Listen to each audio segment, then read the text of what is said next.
ज्ञान योग के साथ विवेक का संबंध है और कर्म योग के साथ बुद्धि का संबंध है। समता बुद्धि में आती है। बहुत बढ़िया। बुद्धि अगर सम हो गई तो कर्म योग सिद्ध हो गया। अभी हम पढ़ेंगे 54 से 55 से 72 तक। तस्य प्रज्ञा प्रतिष्ठिता, तस्य प्रज्ञा प्रतिष्ठिता आया है ना।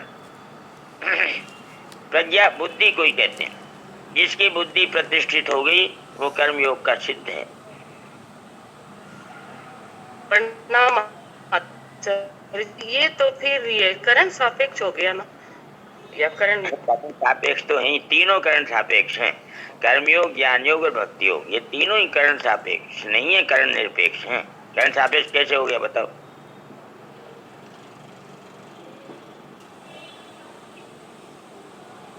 तीनों साधन करण निरपेक्ष हैं। बुद्धि सम हो गई अर्थात बुद्धि से संबंध विच्छेद हो गया। आप क्या समझ रहे हो इसका मतलब?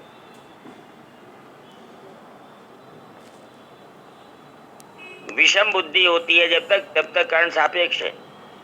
जब बुद्धि सम हो गई तो करण निरपेक्ष। क्या कहना चाह रही हो आप बताओ?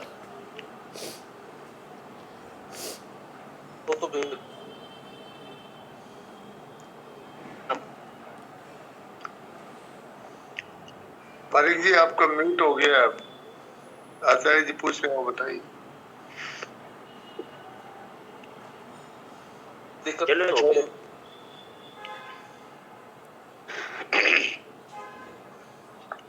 बुद्धि योग अर्थात समता की अपेक्षा सकाम भाव से कर्म करना अत्यंत ही निकृष्ट है।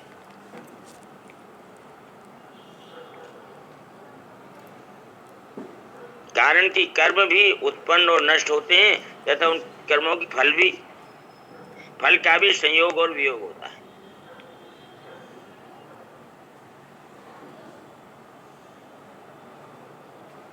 परंतु योग अर्थात समता नित्य है, उसका कभी वियोग नहीं होता, उसमें कभी विकृति नहीं आती। अतः समता की अपेक्षा सकाम कर्म अत्यंत ही निकृष्ट है। आचार्य जी यहाँ आया था ये योग समता ये परमात्मा में स्थित होना ही है। हाँ, समता परमात्मा का ही नाम है। परमात्मा का ही नाम है। परमात्मा सम है, संसार विषम है। आप अगर विषमता में हैं तो संसार में राग द्वेष है, संसार में क्रिया और पदार्थ हैं, ये सब विषमता वाले हैं। समता वाला तो योग है, कर्म है विषमता भाई जी, और योग है समता। तो कर्म विषमता वाले संसार को दे दो और योग समता वाले भगवान के साथ जुड़ जाओ।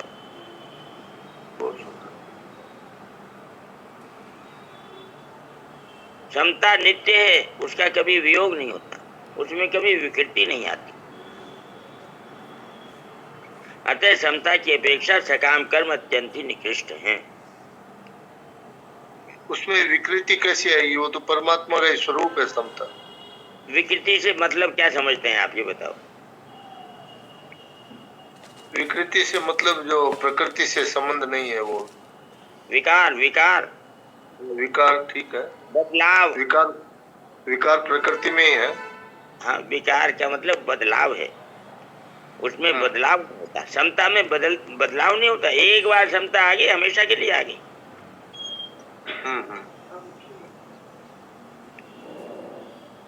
उसमें कोई विकृति नहीं आती। अतः समता की अपेक्षा सकाम कर्म अत्यंत ही निकृष्ट हैं।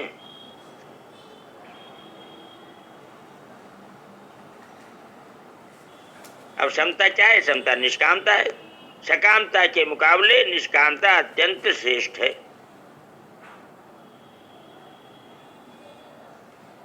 और निष्कामता के मुकाबले सकामता अत्यंत निकृष्ट है।